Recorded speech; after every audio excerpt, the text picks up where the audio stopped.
It's been very much a focus for Morgan McKinley that your career is a priority for you and for us.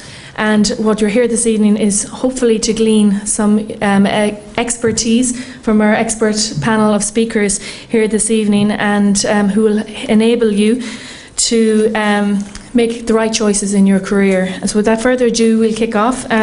Slightly different category first. We're going to start with Paul Barry, who's Group Controller with CRH. And just to tell you a little bit about Paul, he trained as a Chartered Accountant with KPMG, and he joined CRH Internal Audit in '94, but quickly moved to the US to take up the operating finance roles in the US head office and as a regional CFO.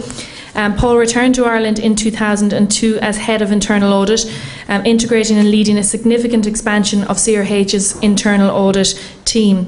So Paul's experience of operating environments on both sides of the Atlantic during periods of substantial international growth for CRH, in conjunction with the work and development of the financial organisation, were key aspects in his appointment to his current role, and he's here now to tell you all how he did it. I always find it very embarrassing to hear a story like that from Tracy, but anyway, I hope that some thoughts that I have and that everybody else here will have will help you this evening. You're obviously here this evening because you have an interest in your career. What kind of career are you going to go for? What your plans are going to be? Well, who knows? Predicting the future is a pretty difficult thing to do. My career plan when I was leaving KPMG looked something like that, or maybe like that, or maybe even like that.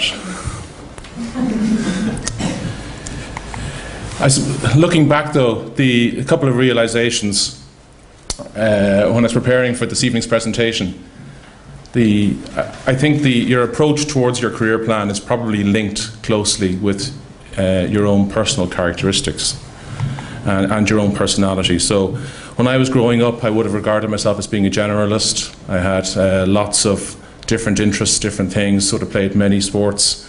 And I had a business interest as well. That led me into an accounting type role, so I wasn't closing off any doors. That led me into industry.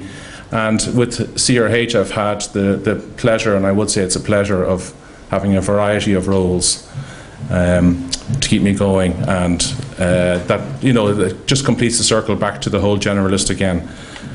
The other kind of realization that I was thinking about before coming in this evening was that positive long-term outcomes can be achieved through a series of short-term assignments, but particularly having openness and flexibility in the short term. From a CRH perspective, from a CRH perspective, I think the long-term and short-term focus of achieving the long-term by actions in the short-term. And this chart I borrowed from a recent Investor Day presentation, and just shows CRH against its peers, we're towards the top of the chart against our peers over the long term, and CRH is always at a long-term focus. Part of that has been through achieving balance for CRH. So we would say that we've created value through balancing strategic opportunities with short-term returns. And that balance for me is closely related to, from a personal perspective, is related to the variety of roles that I've had the pleasure of doing. And it's related to some of, I think, my own probably personality and characteristics as well.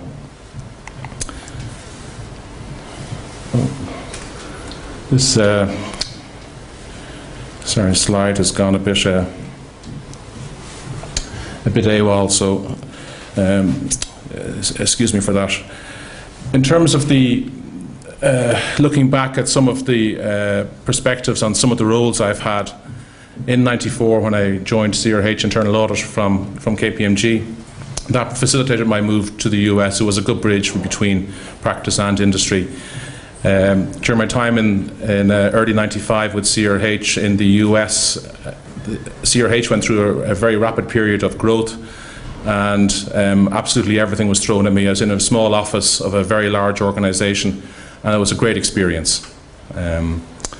I then became a CFO for one of the business units in the US. I think I probably got a very good detailed understanding of the business and its drivers and accounting for those drivers. Probably only at that stage I would say that I really discovered what hard work and deliverable results are. So I've been through KPMG, I've been through internal audit, had a corporate office role. That's when it was on the ground, everything was making money, was driven towards what you can sell, what you can make, how well you can make it, and how you account for it to help in the decision-making process.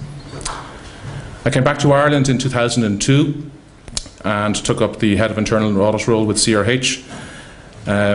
Looking back now, one of the biggest things that happened during that time was building the team. So when I came back to Ireland, we had 4 in Ireland plus 4 in the US in separate internal audit teams, and by 2008 we had 50 people spread throughout 5 offices. During a time of Celtic Tiger in Ireland, it was difficult to keep the organisation together, to recruit successfully and bring in good people, try and develop those people and bring them onto other roles. For me personally, doing the MBA during that time was really, really positive thing in terms of expanding my horizons, particularly from an organisation development perspective and also from marketing and the non-financial experiences. And I had the pleasure of leading CRH's SOX project, which was a substantial project for the SOX 404. I obviously don't have any retro perspectives yet on my current role as Group Controller. But that kind of different roles, when I started off, I didn't have that kind of career plan in mind. I've been perfectly honest about it, and people can say to you, well, I want to do this, and then I'm going to do that, and then I'm going to do that, and then I'm going to do the other. Well, I didn't have that. I had a general idea as to where I wanted to go, and a lot of it was about assessing the opportunities as they arose.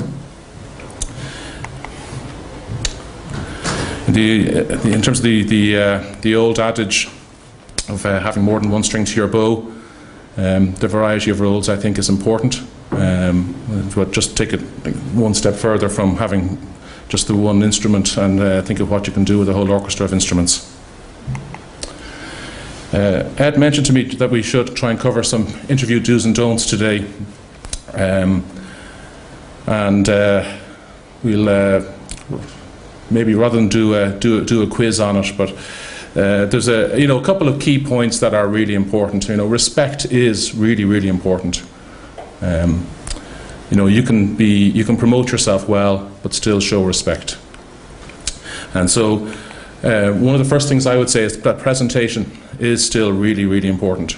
So your appearance, how you dress. So guys, make sure you've got the suit on, tie, top button done. On top button undone looks awful. Visual impression, first impression. Girls, you shouldn't really need a whole lot of advice at this stage as to what's appropriate to dress. Whether to wear makeup, whether or not to. What suits, what doesn't work. Use your common sense. And you would have all heard this through, in school, in college, and whatever else. The basics are still really important. Be on time, obviously. Be prepared also. You should do at least some research on the company you're going to interview with. Know the format of the interview, understand the job spec.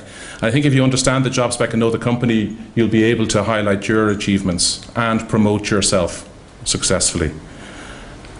Just one caveat, don't take that too far.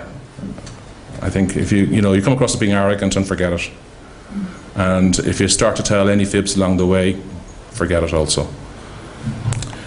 I think if you know the role, understand the company, you'll be able to ask questions to fill any gaps. But be prepared as well to answer an unexpected question. It might be something thrown at you from left field, totally, like, who's your favourite actor and why? And you're thinking, what's that got to do with the interview? And the answer is it's nothing. But it's to see how you cope to that kind of a question. And there's a whole series of questions that you can get, and you can get a few hundred of them online. And yes, I've looked and I've downloaded a series of them, and I'll throw them in during interview process. You would have all heard, I'm sure, about body language and how much it influences. So I think one positive thing you can do is ask a friend or a colleague, a good friend, what do I tend to do during important meetings? Am I scratching my head? Am I fixing my glasses? The one that really gets me is the leg, the shaky leg and your toe-tapping talent kind of stuff, It just, it's important to know these things. And the body language is really important. And above all, be yourself. It's much better than trying to bluff your way through the interview. But not just for the interview, but for success in the role afterwards. Some closing thoughts. I think the career path, career plans are tied to personality, tied to your characteristics. I think a longer term focus is good, achieving that through a variety of roles. I think if you take good opportunities, if you see an opportunity, it's a good opportunity, it'll always be a good opportunity and you should take it, but try and balance that with loyalty towards your employer. The next good opportunity or the next big one might come along in the company you're working with, but it might be in a couple of months' time. And then finally, interview basics and good interpersonal skills are still really, really important in terms of selection for all of us. And I've kind of loosely termed a Celtic tiger bad habits, in terms of some of the arrogance that built up in the marketplace. And that comes across in an interview and has come across. You need to show you care. And if you show that and show that level of respect while still being able to promote yourself, then you've got a much better chance of success. Okay, thank you.